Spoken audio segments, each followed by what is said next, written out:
अस्सलाम वालेकुम। मैं doctor Saim, confidence booster, corporate trainer, मुसन्निफ़ और कंसल्टेंट हूँ। मुझे यकीन है कि आप पहली वीडियो देख चुके होंगे। अगर नहीं देखी तो पहले वो ज़रूर देख लें। आज की इस वीडियो में मज़ीद ऐसे तरीके बताऊँगा कि आप अपने बच्चों को मिसाली, कामयाब और पुरइतिमाद कैसे बना सकते हैं। ये 7 कदमी फार्मूला है। पहला, डांट के बजाय मीटिंग करें। दूसरा, बच्चों की बात गौर से सुनें। तीसरा, बच्चे की खामियां तलाश करने के बजाय खूबियां तलाश करें। चौथा, बच्चे को इंतखाब का हक दें। पांचवा, बच्चे पर अचानक कोई चीज़ मुसल्लत ना करें। छठा, सज़ा की बजाय हतमी नतीजा की वजाहत करें। सातवां, बच्चों का आपस में झगड़ा फौरी ख़त्म करें। पहला कदम, डांट और मीटिंग में क्या फ़र्क है। डांट में आवाज़ बुलंद और लहजा तलख और सख्त होता है, जबकि मीटिंग में आवाज़ आहिस्ता और लहजा नरम और मोहब्बत वाला होता है। नंबर 2, डांट दूसरे लोगों के सामने की जाती है, मीटिंग अलहदगी में होती है। इस तरह बच्चा शर्मिंदगी से बच जाता है। नंबर 3, डांट एतमाद में कमी पैदा करती है, जबकि मीटिंग एतमाद को मजबूत बनाती है। नंबर 4, डांट बच्चे के दिल में वालिदैन के लिए नफ़रत पैदा करती है, जबकि मीटिंग बच्चे के दिल में वालिदैन के लिए मोहब्बत बढ़ाती है। दूसरा कदम, बच्चों की बात को गौर से सुनें। बच्चे की बात को तवज्जो और गौर से सुनें।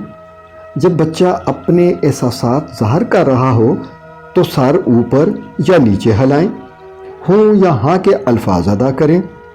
अगर इसकी बात से इत्तफाक है तो ठीक, सही या दुरुस्त जैसे अल्फाज अदा करें। बच्चे के एहसासात दोहराएं। मसलन, लगता है कि तुम भाई से बहुत परेशान हो, या तुम्हें भाई पर बहुत गुस्सा आ रहा है, या अम्मी बहुत बुरी लगती है, या बहन से नफरत है।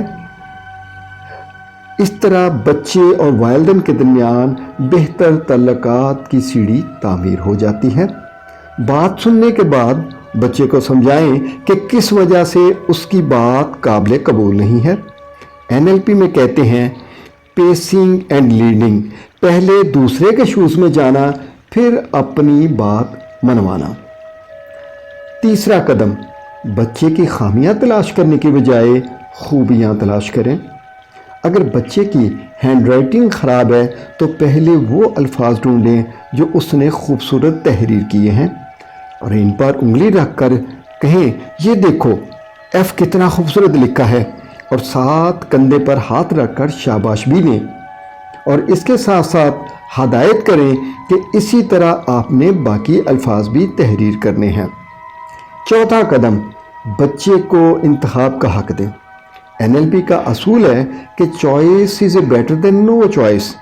अगर आपके सामने एक चीज़ का इंतखाब करने के लिए 2 या 2 से ज़्यादा चॉइस हो तो आप बेहतर फील करते हैं, और अगर एक ही हो तो ज़हनी दबाव बढ़ जाता है।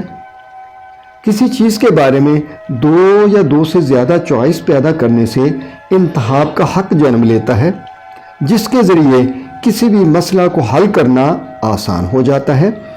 मिसाल के तौर पर, बेटी तुम ये नीला जोड़ा पहनना पसंद करोगी या सुर्ख। इसी तरह होमवर्क पहले करना है या नहाना है, एक काम को दूसरे के साथ मुंसलिक कर देना। पांचवा कदम, बच्चे पर अचानक कोई चीज़ मुसल्लत न करें। बेटा आज आपने नहाना है। नहीं मामा, आज तो नहीं नहाऊंगा। माँ, नहीं बेटा, आपको आज ही नहाना है और ज़रूर ही नहाना पड़ेगा। इसी तरह बच्चे अगर कोई चीज़, सब्ज़ी न खाएं तो ज़बरदस्ती न खिलाएं, बल्कि इसके फ़वाइद के बारे में तफसील से बताते रहें। अगर वो खाना शुरू कर दे तो इसे शाबाश दें। छठा कदम, سزا کی بجائے حتمی نتیجہ کی وضاحت کریں۔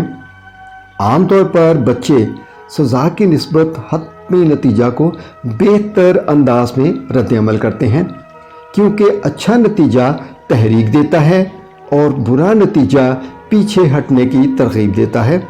نتائج کے استعمال سے بچوں میں مثبت تبدیلی چند دنوں میں آنا شروع ہو جاتی ہے۔ بیٹا، اگر تم پڑھو گے نہیں تو تم ڈاکٹر نہیں بن سکتے، اگر تم محنت نہیں کرو گے تو کامیاب نہیں ہو سکتے۔ 7واں قدم، بچوں کا آپس میں جھگڑا فوری ختم کریں۔ بچوں میں 3 قسم کے جھگڑے ہوتے ہیں۔ پہلا جھگڑا جسے نوک جھونک کہتے ہیں، عام طور پر جس میں بچے خود بخود ٹھیک ہو جاتے ہیں۔ دوسرا جھگڑا قدرے زیادہ شدت کا ہوتا ہے، جس میں والدین کو دخل دینے کی ضرورت ہے۔ جن بچوں کے درمیان جھگڑا ہے ان سب کی بات کو غور سے سنیں۔ یاد رکھیں، آپ کسی بچے کے حق میں یا خلاف کچھ نہیں کہیں گے، بلکہ صرف عمومی بات کریں گے۔ مثلاً آپس میں لڑنا بری بات ہے، گالی دینے سے زبان گندی ہوتی ہے، ایک دوسرے کا دل دکھانا اچھا عمل نہیں ہے۔ تیسری قسم کا جھگڑا جو بہت خطرناک بھی ہے، جس میں بچے آپس میں گتھم گتھا ہو کر ایک دوسرے کو مارنا شروع کر دیتے ہیں۔ ایسی صورت میں بچوں کو فوری طور پر ایک دوسرے سے علیحدہ کر دیں اور کچھ وقت گزرنے کے بعد اس جھگڑے کے برے نتائج کی وضاحت کریں۔ مثلاً چوٹ لگ جانا، نقصان ہو جانا یا کسی چیز کا ٹوٹ جانا ہو سکتا ہے۔